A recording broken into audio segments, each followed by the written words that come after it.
పాలమూరు ప్రాజెక్టులు ఎప్పుడు పూర్తి చేస్తారో వారం రోజుల్లో తేల్చాలని మాజీ మంత్రి శ్రీనివాస్ గౌడ్ ప్రభుత్వానికి సవాల్ విసిరారు. సీఎం పర్యటన సందర్భంగా వరాలు వస్తాయని ఆశించిన జిల్లావాసులకు నిరాశే మిగిలిందన్నారు.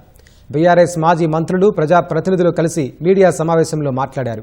పాలమూరు జిల్లా పర్యటనలో సీఎం రేవంత్ రెడ్డి బీఆర్ఎస్పై చేసిన విమర్శలపై నేతలు మండిపడ్డారు. సీఎం పరిశీలించిన పంప్ హౌస్ రిజర్వాయర్ కట్టింది కేసీఆర్ కాదా అని ప్రశ్నించారు.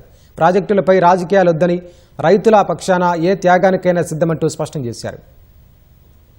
పాలమూరు రంగారెడ్డి జిల్లా ప్రాజెక్ట్ అంటేనే లిఫ్ట్, పంప్ హౌస్, రిజర్వాయర్లు, టన్నళ్లు, కాలువలు, టోటల్ గా 90% మొత్తం నీళ్ళు వచ్చేస్తాయి. వచ్చిన తర్వాత 10% ఆ ప్రాజెక్టుల నుంచి కిందికి కాలువలు, పంపులు మేమే పెట్టినాం, కేసీఆర్ గారే ఆన్ చేసిండు. అయిపోయిందా? పంప్ కావాల్సినటువంటి పంప్ హౌస్ లో కావాల్సినటువంటి కరెంట్ పవర్ మొత్తం కూడా సబ్స్టేషన్లు ఏర్పాటు చేసిండు. 100% అయిపోయిందా? పంప్ హౌస్లు మొత్తం టోటల్ గా 100% పంప్ హౌస్లు కేసీఆర్ గారు కట్టిండు. అది అయిపోయిందా?